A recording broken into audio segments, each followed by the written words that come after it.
For the professors naman or instructors, they're usually from the industry. Parating kasama to sa mga unang questions sila, may scholarship ba?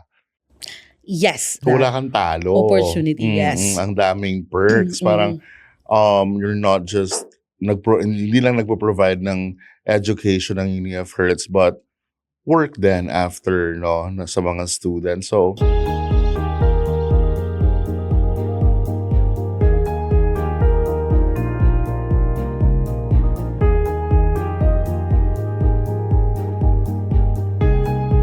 when it comes to studying in the United Kingdom, most students dream of having world-class programs and a good quality student life. So today, we're going to talk about how to get both. I am Dani, and welcome to another episode of Campus Conversations. Today, we will be joined by one of the top 100 universities in the United Kingdom, the University of Hertfordshire. Today, here, Miss Burns. Andito si Miss Burns with us at the pod. And kamusta ka naman, Miss Burns? How are you doing? Hi, Dani, and hi, everyone. I'm good, and it's good to see you again, Dani. So, okay, a little backtrack lang. Miss Burns and I, we've been working together for almost, I think, 3 or 4 years already because she started as a counselor as well at IDP, and now upgrade si Miss Burns, representative na siya ng Uni of Hertz. So, congratulations. Clap, clap, clap. Claps for you. Okay, siguro before we start, no, our viewers and listeners would most likely want to know who is the University of Hertfordshire. Okay, University of Hertfordshire is a modern public university located in Hatfield, England, basically just north of London. Then we are very known because of our diversity. We have so many international students. Second, we have a lot of placement opportunities for our students. We have strong connections in the industry. We have a high employability rate. And lastly, we are located just 25 minutes away from central London, which, a lot of students really love to go. Yes. Okay, so you've mentioned Hatfield. Yep. So, of course, hindi naman tayo lahat ay nakago na there and alam what it is like living in Hatfield. So, can you describe to us paano ba sa Hatfield? Anong special about it? Mga ganon. Okay, so I know kasi a lot of Filipinos, kasi diba, I used to counsel for students who want to study in the UK before. And normally, a lot of Filipinos or international students, pag UK, they want to go to London. True, yes. true. But London is quite expensive. Mhm. But then, Hatfield, we're located 25 minutes away from London lang. So, that's by train. So, very near. But at the same time, in Hatfield, it's a countryside. So, a lot of green spaces. We're basically a campus university. So, it's a perfect blend of thriving student community and then convenience and affordability in Hatfield. So, campus university, what do you mean by campus university? Like, we have like a huge campus. Hindi lang siya like one building or yung mostly sa cities or sa other parts. So, Okay. marami siya. A lot of buildings in one campus. Yeah. So, kumbaga we here have in two the Philippines, campuses. para siyang UP. Yep. No, campus as in like it's a compound, parang malaking compound. Yes. Ayun, kasi baka hindi nila naiintindihan, di ba? So anyway, so thanks for that. So you've mentioned then na marami kayong international students, ganyan. So do you consider Hatfield as a student-friendly city or location, ganyan, for students? Yes, Hatfield is actually one of the safest place in the UK. And then, of course, as an international student, you want to also save up in terms of cost of living. So it's really way, way cheaper compared to London or other parts of the UK also. And then everything is very convenient. You have the malls, you have the cafes, you also have other places where you could go to, to enjoy or even to study. So, you've mentioned so many things na, no, about Hatfield. Siguro, nai-imagine naman na ng viewers natin what is it like living at Hatfield. So, next naman, is there a Filipino community in Hatfield? Kasi, as a counselor, natatanong din ako madalas if there's a Filipino community, ganyan. doon sa area. So meron ba sa Hatfield? As of now, to be honest, hindi siya ganun karami. We had some Filipino students before and they saw the potential here in the Philippines. That's why they hired me. We are planning to grow the Filipino community in our university. But I don't think it would be a problem also for Filipinos because as I've mentioned, we are a very international university. We have so many Southeast Asian or East Asian students. They have their community and they're very inclusive also. So I think Filipino students would still feel like they belong. Well, sa bagay, hospitable tayo, di ba? But yun, kasi you mentioned nga na maliit lang yung Filipino community. So, yeah, I think naman they can adjust Yep. pretty well sa location natin. Okay, so moving forward naman tayo, let's talk about naman yung popular courses sa Uni of Hertz. So, ano yung parang very popular and in-demand na course for Filipino students? We have the allied health courses for Filipino students or even for other international students.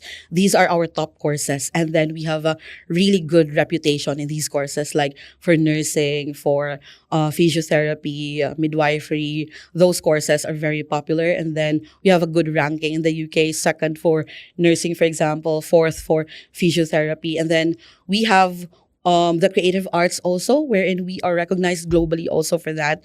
But for Filipinos, we are currently getting, we have like a trend going on for that. But right now, we're more on the allied health courses and then, of course, business as well. So business is very popular talaga Yep. here in the Philippines. And I think, parang recognized kayo for gaming. Yep. Yeah. Kasi nabasa ko lang din naman siya na recognized si Hertz for Games design and games development. design and development.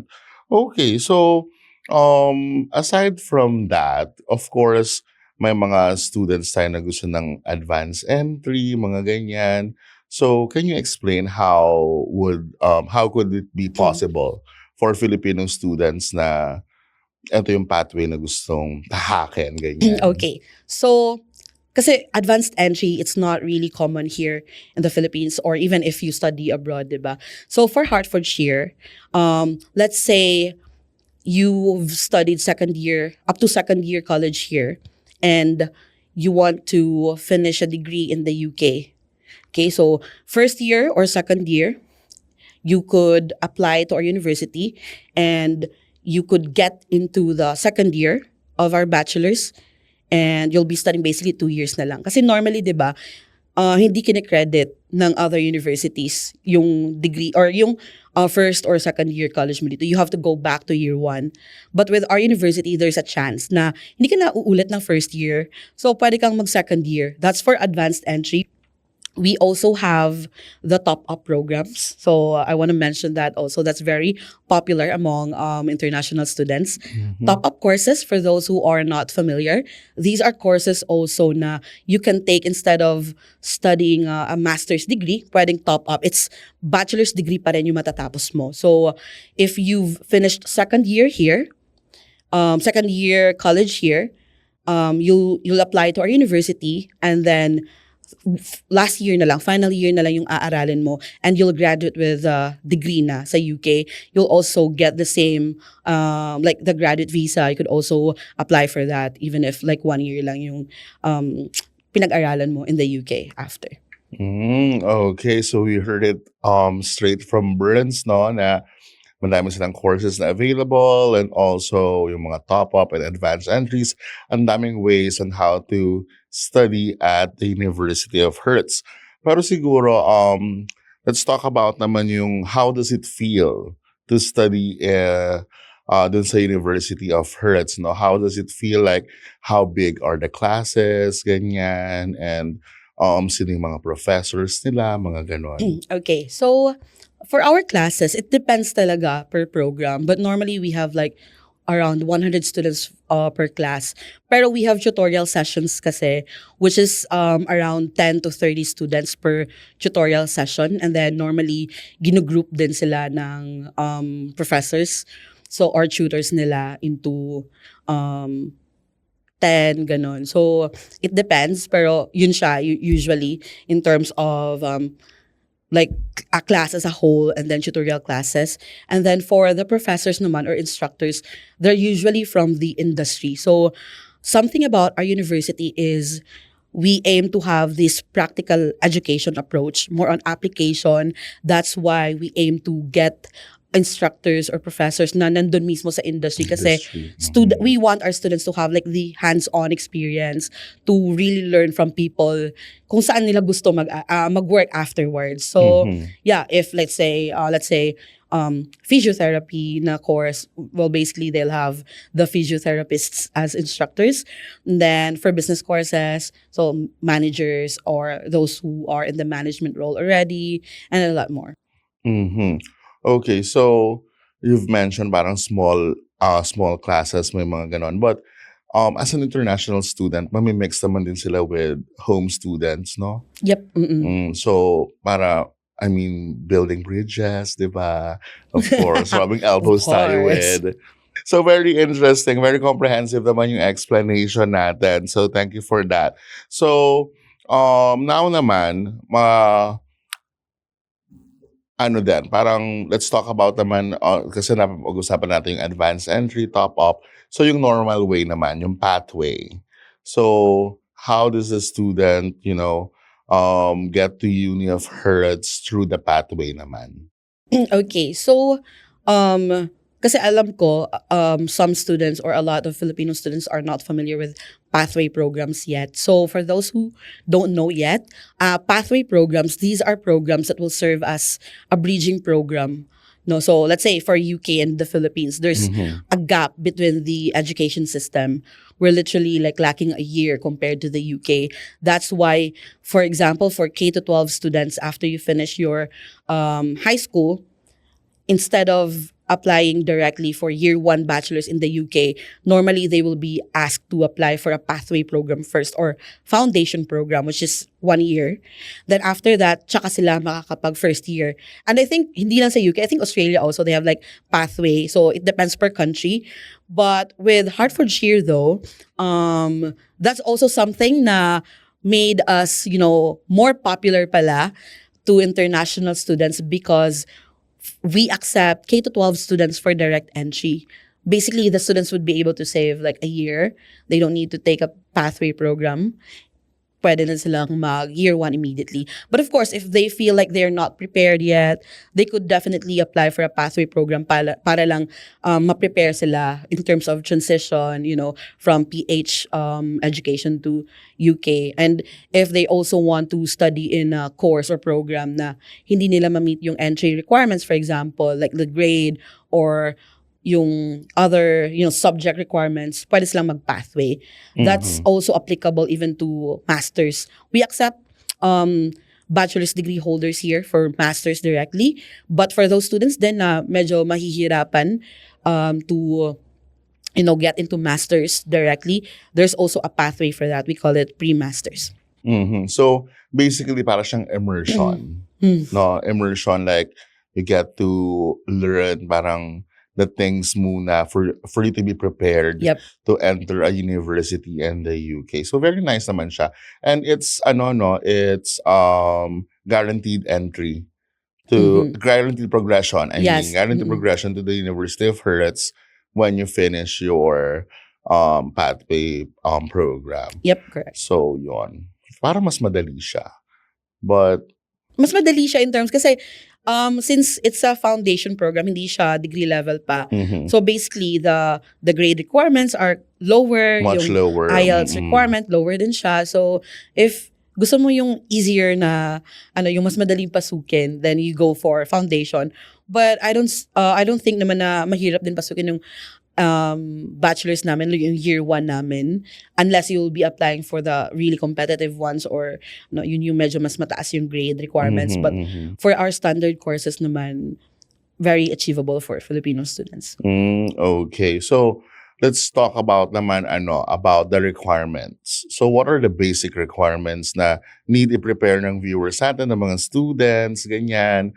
pagka gusto lang mag-study sa University of Hertz? The basic ones are passport. Of course, that's Mhm. Of non-negotiable. course, hindi tayo makakalipad. Non-negotiable siya. Mhm. Hindi siya pwedeng isa-follow na lang. Next would be, of course, your transcripts and then diploma. And if you're applying for a postgrad program, we would need your, of course, CV and then personal statement for both undergrad and postgrad, and then reference letter and IELTS or Duolingo or PT, any accepted English proficiency test. Okay, so very interesting, no? Do you accept yung mga MOI, ganyan?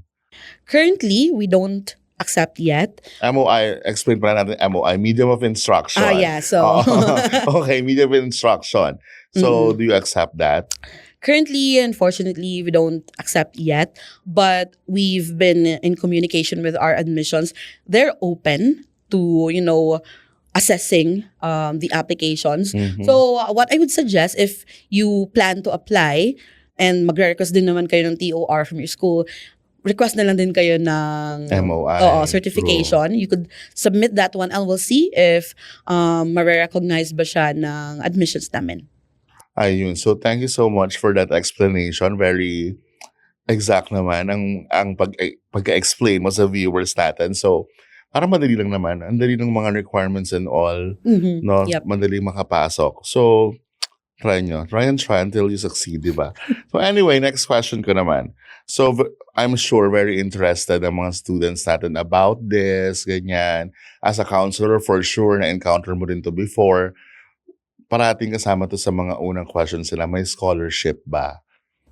Yes, we have scholarships available for 2025 intake. For next year's intake, wala pa. Mapapublish naman yan like once nag-open na. But for this year, for example, we have our tri-annual scholarship for undergrad students. Basically, they'll get £1,500 discount per year. So, first year, second year, third year, may discount kayo. But there are some courses na hindi eligible. Like, yung mga allied health courses natin, not eligible for that. Then, for postgrad naman, actually, tapos na yung deadline. So, we have the early bird discount for postgrad kasi sana. But we have the full payment discount. But for sure, next intake, Next year, meron yes. na naman yan. Hopefully, you will have more. And we also have the Chancellor Scholarship. So, it's basically based on merit. The students don't need to apply separately. They will apply lang sa program, and then our admissions will also cross-check if they meet the criteria for that scholarship. If okay yung grades nila, na-meet nila yung grades, then yung other na hinahanap nila, they could get from 400 to like 4,000 pounds. So, depende din yung range sa background ni student. So it's very easy lang din naman, and you offer a lot naman din pala of scholarships for the students. So guys, if you want to know more about their scholarships, I believe it's in their website din naman, yung mga scholarship options. You can check it out there para hassle-free ang pag-apply natin for our scholarship. So now naman, since ayan, tapos na tayo mag-apply, nag-aral na tayo and all, nag-study na tayo sa Uni of Hertz. So upon graduation naman, so anong i-expect ng students natin after graduating from the Uni of Hertz? Okay. What our students would expect from us would be, I think even before graduation, they will get really a holistic support from us, like from start to finish siya, or after graduation talaga siya, they will get support from us, like in terms of looking for a part-time job afterwards and looking for, an employer, and in preparation, even for visa extension or whatnot, they'll get everything. I mean, in terms of support from us. Do they have to go back to the Philippines for the extra? No na. So, Okay. they'll be eligible for the graduate visa. So, that's for international students na mag-aaral ng degree level programs or any exempted na certificate program sa UK. So, pwede kayong mag-extend there. You will have the 18 months. So, nag-update na siya. So, 18 months na graduate visa which will allow students to stay there after graduation and look for a job. So, hindi siya work permit kasi normally ito yung iniisip ng iba after the graduate visa is like a work permit ba. Hindi siya work permit. It's a visa para lang mag-stay ka and to look for a job. Then afterwards, if hanap ka na ng employer, then you could basically switch your visa to work visa. Then something na I'm proud of with our university is we have a high employability rate. So, lalo na sa allied health courses namin. For other courses, around 93% employability rate within 15 months. So, hindi na aabot ng 18 months. Then for allied health namin, in a few months lang, nakakapag-work agad yung students. Yeah, because if you're in the industry links then, and Yes, definitely. industry links then are, very much wide para sa mga students nyo, no? So yeah, it's very nice to hear na you have a support then for students after graduation. Mhm. So, I did some research lang then about the Uni of Hertz and I saw na may mga placement kayo, like placement year, ganyan. So, can you explain it to our viewers kung ano ba yung placement? Okay, so for placements, we have for both undergrad and postgrad. For undergrad, it's basically optional. So you'll be asked if you want, on your second year, you'll be asked if you want a placement year. So that's going to be in between second year and third year. And within that year of placement, of course, before that, tutulungan ka ng Hertfordshire to look for an employer, to prepare everything. Once you get an employer, you won't be paying additional tuition fee sa Hertz. And then si Hertz din yung mag-help sa'yo for the visa extension. And most of the time, our students are also paid. So we really suggest our students to grab So, wala that kang talo. opportunity. Yes. Ang daming perks. Parang, you're not just, hindi lang nagpo-provide ng education ng Uni of Hertz, but work then after, sa mga students. So, wala kayong talo, guys. Yes, and then for our postgrad, guaranteed to all programs namin, meron kaming virtual internship din na 8 to 10 weeks. And paid din, normally. Paid din yun. And then if ayaw naman nila ng virtual internship, gusto nila yung face-to-face, meron din kaming mga courses na integrated na, or malalaman mo naman kasi nandun siya sa course name tapos with extended practice or with professional practice. So integrated na siya sa course. Okay. So, I'm pretty sure naman na if you apply through IDP, alam to ng mga counselors then and they can explain it to you intensively na kung paano ba yung mga placement na to and how does it work, ganon. Because IDP and Universe naman work very close together. And that's why Miss Burns is here nga with us. And I think that's my final question for you, but we still have ample time. So do you want to say anything pa to our listeners and to our viewers? Yeah. I know it feels like very overwhelming if you like nakapag-decide ka na mag-aaral ka abroad or in the UK, for example. Kasi we have that impression na UK is very expensive and super mahirap pasukin. But I suggest if you have that interest, approach IDP. We have our partner, IDP. They're very good counselors, lalo na to si Dani. You'll get the full support also. Again, that's gonna be from start to finish. They work closely with us. And then if you have questions, you could also reach out to me or to Dani or to any IDP counselor. So, yeah. So, yon. So, you've heard it straight from Brents na naman na apply through IDP and we'll be with you every step of the way. So, mula consultation natin to application to visa natin sessions, ganyan. So everything is free naman with IDP. So you just have to book a consultation with us and then for sure ma-assignan kayo ng counselor na would help you every step of the way. So that concludes today's campus conversation. So if you enjoyed this video, please like, share, and subscribe to IDP TV. And if you want to know more about the Uni of Hertz, they also have their Instagram account at At Hertz.ph. at hertz.ph. So you can follow their Instagram account to know more about their courses and their programs. And ayun, so From finding the perfect school and course to getting the perfect accommodations, IDP is here with you every step of the way. So again, I am Dani and see you again soon for another Campus Conversations. Bye!